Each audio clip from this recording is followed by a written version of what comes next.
everybody. Today I'm sitting with another time in place, I should say, another time in place, right, with a friend of mine. And it is important for us to understand that times comes and times goes. There is a time for everything. The Bible says that time changes, things changes, and so do different ways that we do things. Today we're going to take a moment to discuss things about being engaged in our communities. Why is it important that when time changes in our communities and things are happening that we need to stay with that time and we need to really be engaged with it? It is very, very important that you understand that being engaged demands that your full attention, that you are present, and in that presence you will be strong, and in that being strong you will also be fruitful. So I have a friend of mine, DeMarco, with me today. Thank you so much for coming again. Thank you. Last month we were together and we talked about some great things. We talked about the census. We talked about being engaged in our community. But in this moment, we wanted to talk about how this engagement needs to happen in our communities, why we need to be engaged in our communities. That reminded me of a verse of the Bible where Jesus was talking to Peter, and he said to Peter that to render unto Caesar, in other words, to give back to Caesar what is due to Caesar.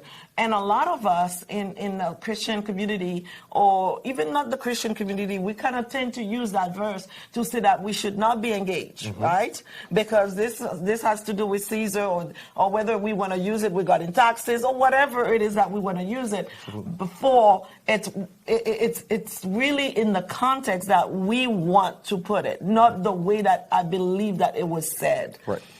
But it was said, in my opinion, that we as Christian, or as those who truly believe that we have a responsibility, that we are our brother's keepers, that we need to be involved. Absolutely. Thank you again for being here. Thank you for having me. I don't usually introduce my guests. I did say his name was DeMarco, but I would love for you to introduce yourself to my guests and those who are watching all over the world. Even though we are in Mesa, which is the Phoenix metropolitan area here, Chandler's not too far. This is where we're coming from. So go ahead and introduce yourself. Good morning, guests. My name is DeMarco Cason. Again, I hail from Murfreesboro, Tennessee. Yes.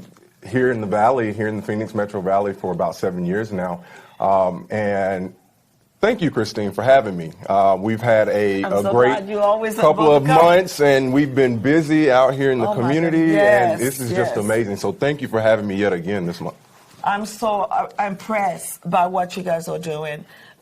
If you have not realized it, we've been talking about the millennial being absent, right? They are not engaging. They are not doing the things that they're supposed to do to keep pushing the agenda, to stay engaged, excuse me, into what's happening right now into our world. But this group, we have a group of people right now, a group of millennials that are saying that we need a cause. And once they embrace that cause, there was no stopping them. Right? So this is where we are talking about. The cause that says that I am my brother's keeper, I want to be engaged, and I want to stay engaged. Where do you see that's happening right now? Yeah, so, this is a very critical time for us here in the community. And, while that fire is hot, it's very important that we continue to stay engaged. Yes. That we continue to push our agenda where it might not be perfect, but you have to find that place, right? Yeah. And you continue to just push that agenda, be in those spaces, and, holding the community accountable. And so, being a young man in the community, I want to be that leader, right? I want to be present where our community sees those leaders, those young minds, that fire and that energy. And so it's just very important that not only do I lead, but then I hold my fellow leaders accountable to come and join, right? Because we can't do it all by ourselves. We can't do it all by ourselves. So again, this is just a great way to get out and continue to just show our support for our community out here, and that we are here to support in any way. I'm just loving the fact that you mentioned that we have to lead. We have to, people kept saying, well, I'm not a leader. Yes, you are. In every sphere of influence that you are operating in, whether it's at your work, in your home, with your friends, because if you don't think that you're a leader, watch it. When you say something, watch how fast it goes around. If you don't think that you're a leader, watch it. When you act a certain way, how fast that actions start reacting across the board and people start catching onto it. And then you see young kids acting the way you act, and they start trying to speak the way, they start trying to dress. I was telling him how dapper he looked this morning. And it's important that we present that sense of a culture that we want people to catch on.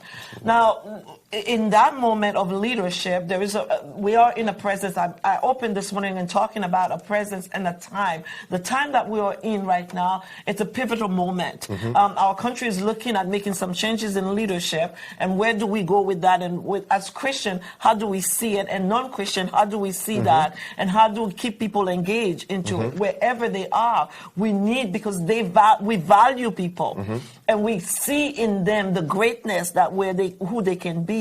So one of the major areas for you is the voting system, and where people can make changes like that. Talk to us a little bit more. Absolutely. About that. You know, as we see, however you side, right? It's being a leader is more than just self. I think we have a duty to our people.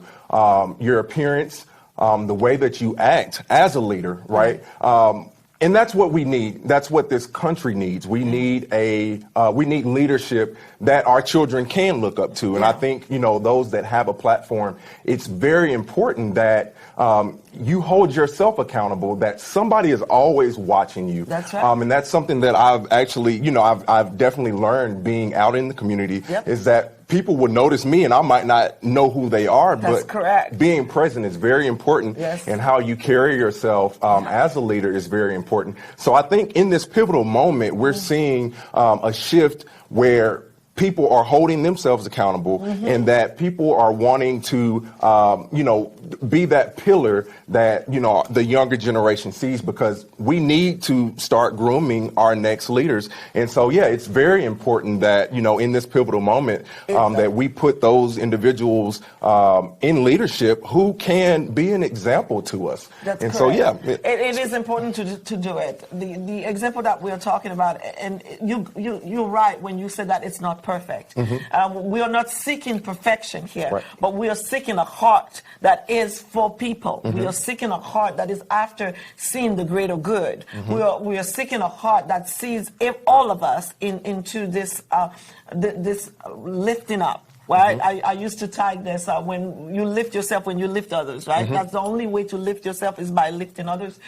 And in that context, I believe when Christ tells us that we are our brother's keepers, and we are here to help each other and to bring each other up, it's in that context that he meant it, that we have to be the example of that. Absolutely. Yeah, it's funny you say that, you know, just being from the South, it reminds me of an old song. If I be lifted up, I will draw all men unto me. That is it. Right? And so, that's his word. And that's just leadership, right? And where two or three are gathered, right? And if they see you, you will draw people. They say, okay, I see a couple there. What do they have going on, right? What do they do? And that's important. That's what we need. We need those individuals who aren't afraid to step out and say, hey, I am here. How can I help you? That's correct. So, quickly it can change, because we can lead both ways. We can lead in the right direction, or we can lead in the wrong direction. Correct. And people tend to think that a leader is someone who just engage anyhow, but a leader is someone who engage intentionally. Right. To be intentional in your leadership means that you are looking at what is it that the outcome of how it's going to happen for all of us. So voting gives us that that sense of empowerment, where we, the people, we have a constitution where we can go by. And when we looked at the parameters of that constitution, I was mentioning in the green room with you earlier, it's like a bumper, right? It keeps us in the right direction to follow the rules. Everything that was created, it created with rules and of engagement. Absolutely.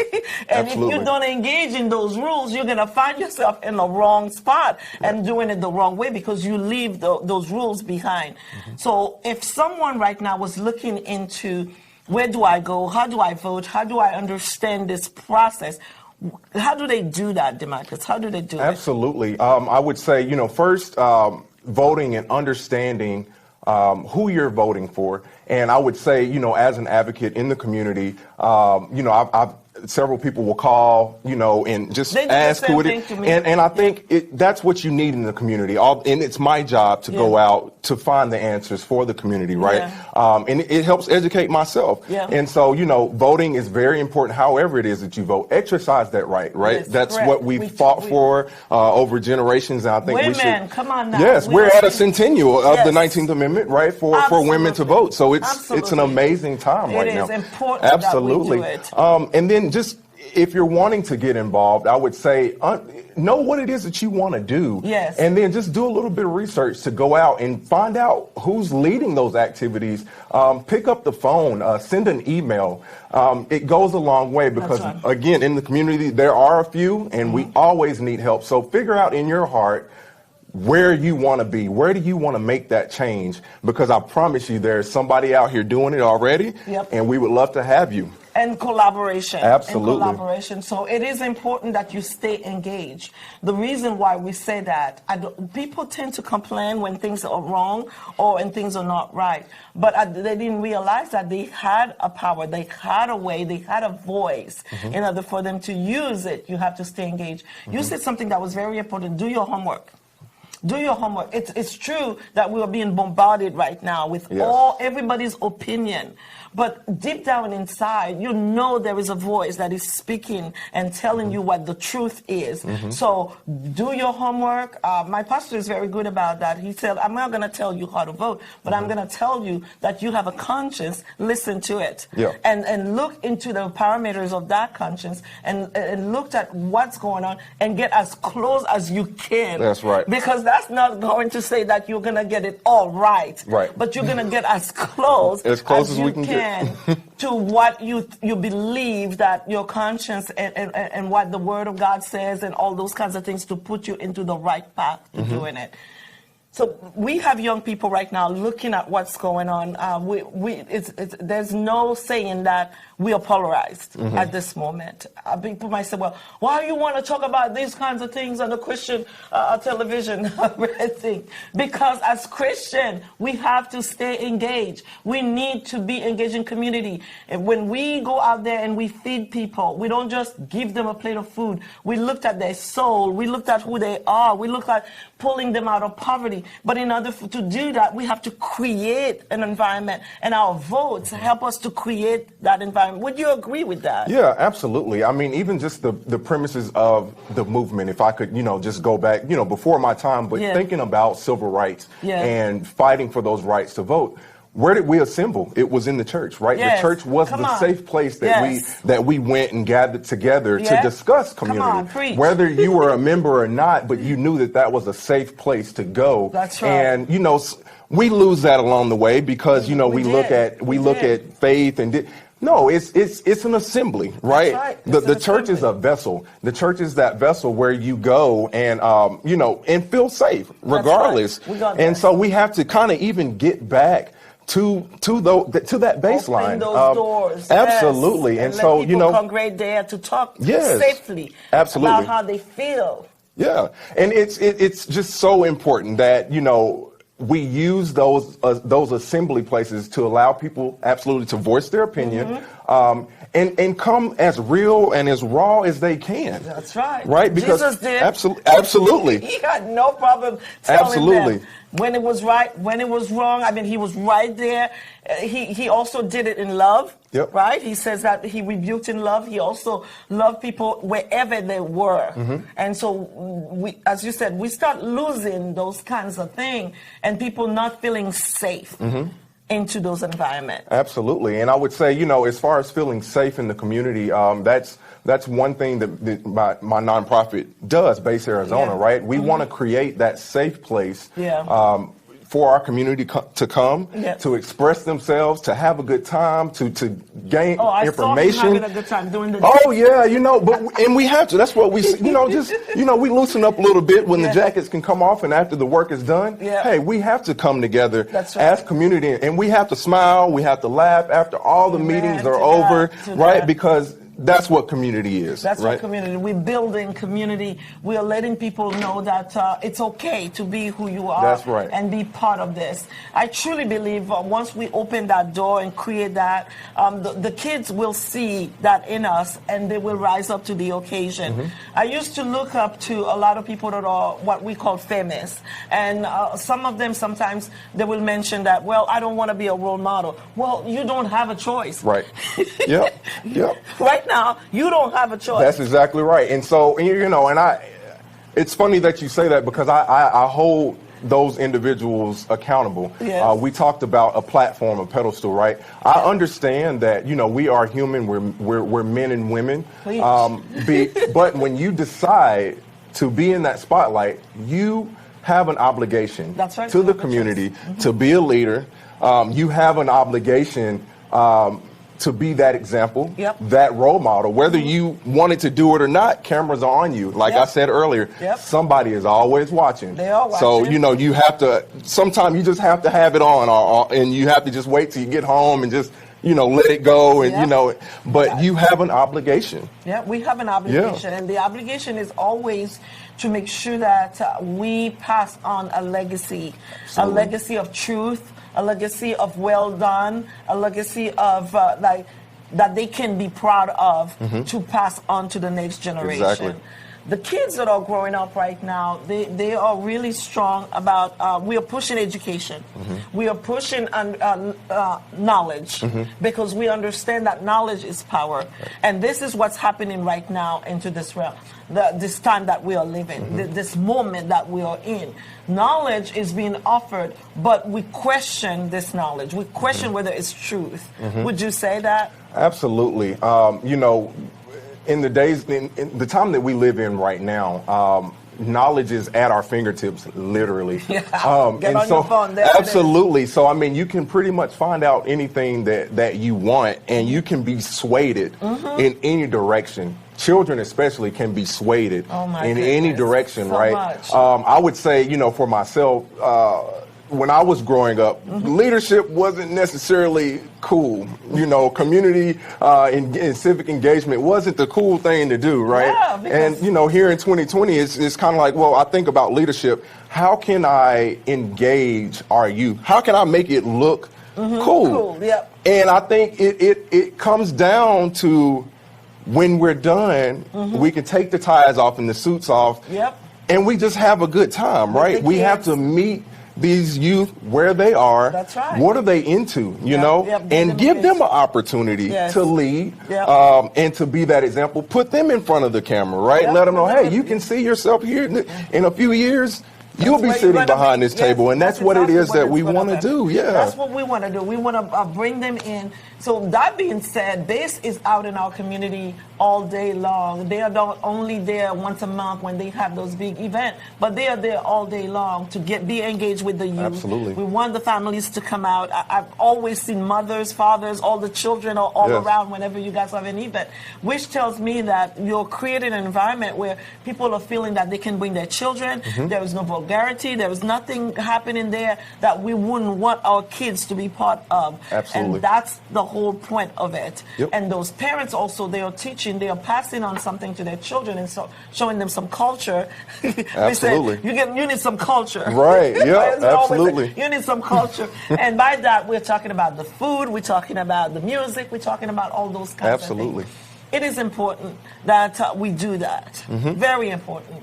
One of the questions that I wanted to ask you before we get almost to the end of this is, in the midst of all of that, I know that we are talking about voting right now because this is the season. Everybody, it's the buzzword. We are telling everybody to go out to vote. If somebody right now wanted to go out to vote, where do they go? What do they do? Where do they go? Yeah, absolutely. You know, it's very important that you can start with your local, county recorder's office. You know, they have information there. I know that in Chandler at the City Hall, we have a place right there. BeBallotReady.com. That's Maricopa County's way. You know, you get out and find those polling locations. But I want to say that, in this voting season that, you're able to drop those ballots off or even go to vote anywhere right I'm now. loving So this. yeah, Oh my God, it's absolutely this is the first amazing. time it's happening. Yep. Because I remember before, if you don't go to the place where you're supposed to be, then you have to drive somewhere else and all these things. Yep. But they're making it easier and easier every day. Absolutely. So Yep. And of course, and advantage. we're encouraging people to vote early. Yes. Right. We're in that season right Please now. vote early. Vote early. Drop those ballots off at City Hall, your Yes. local post office. Yeah. That's where it's going to count, because we do not want to be suppressed at the polls. No. Right. We know that lines are going to be long, and that's another thing in the community that we're planning to do is go out and support these polling locations And help people to and help make sure- people. Yeah, make to sure be comfortable. Absolutely. An organization like that, you can pass water if there's a line, Absolutely. and stand there and encourage people and Yep. tell them, of course, we got to stay away from that 75 feet, so we don't engage into a way that will make it, not against the law to do it. I encourage you. I will really, truly encourage you. Look deeper into your heart and see where do you want your family to be, because every vote is a vote that says that I'm not voting for a person. I'm voting for a system. I'm voting for an understanding. I'm voting for a culture. I'm voting for where do we go from here. This young lady put it very right. She says that, we need to stop talking about people, and we need to start talking about what is it those people are doing. And so when we look at what they are doing for our community, and then that's where we can get engaged in what they are doing. When she says, I didn't vote for Christine because of Christine. I voted because I knew Christine was going to make sure my trash get picked up. My water turned on. When I turned my faucet, my water was going to be. So that's what our leaders are being put into leadership for, to make sure that the municipalities get the things that they need to do.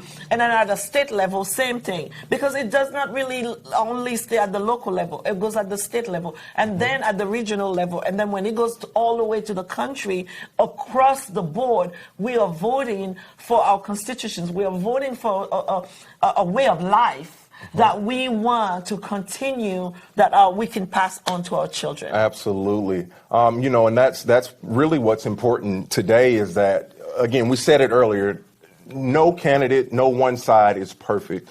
But you use those community advocates to be that voice for you. Yeah. So if I know that there is an issue, and I know Miss Ellis in Chandler, right? Hey, I can pick up the phone and say, hey, we have an issue. Yep. We need to work on the agenda, and that's what we are here for. That's what your community leaders are here for. Yep. And you mentioned something. You talked about the local level. Yep. That is the most important thing for an individual, to vote on a local level, because that is where you're going to see the greatest impact. Yep, you right? live in there, you're sleeping there, your tax dollars are going there, you are really paying your bills there. This is where your family, your schools are there. That's where your children are going to school. So it's important you when you stay engaged at that local level, then you will see great ramification of that. Absolutely. And then understand that, those city hall meetings and those school board meetings, come on. It's important. And those are public events. So Yes. if you have something that you want to say, those floors are usually open. You can always go, sign your name on the card, right? And when it's time for you to speak, state your case. And so that's where I also come in, right? Yep. So if I know that we have an issue in our schools, and I know who's on our school board, it's important for me to go and make a call, because maybe those in the community aren't comfortable with doing that. So you call those leaders who can speak on your behalf, and we work on those agendas, right? So we do every single day. Those agendas are important for us to keep working on them on a daily basis. Those that affect people's life on a daily basis. That remind me of Paul in the Bible. He was very engaged civically. I mean, even prior to being called by God to be an apostle and Paul was very engaged. He says that he was engaged in the courts. He comes out and the laws. He knew all the laws and everything. So be familiar with that. And when he became the Apostle Paul, he didn't leave that. He used that platform. I remember when he goes into the square, he will be speaking in an eloquent manner, talking about God, but at the same time also talking about the law, trying to bring things together for people to realize that we are living the Bible. The Bible Bible is a living, breathing word. And so because of that, it says do the word. So we have to be engaged with the word. We have to be engaged in doing those things in our community that will uplift other people, as you said earlier. I would love for you to look into the camera and kind of talk to the people right now into where we are and where you want to go and where we would like to see ourselves 10 years from now. Absolutely. It's for my people, I'm here for the people.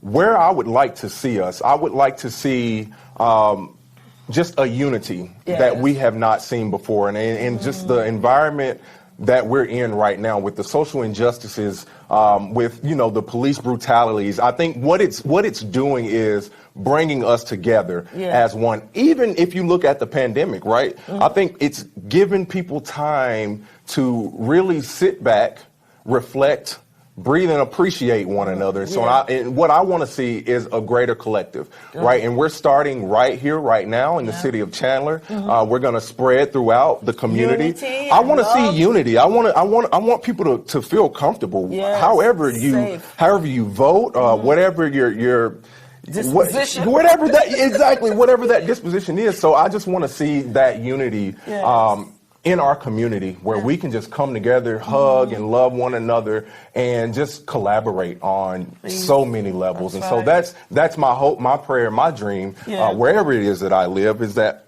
I want us to come together. Let's be one. Let's be under one umbrella, on one accord, as they would say, right? So that would really put us in a position where we can lift each other up, and we truly can be our brother's keepers in that position. And when you mentioned that, it's the way that I see Base is doing it. It's not just one group. They're opening it up to everyone. It's all of us. When you said my people, we're talking about everyone.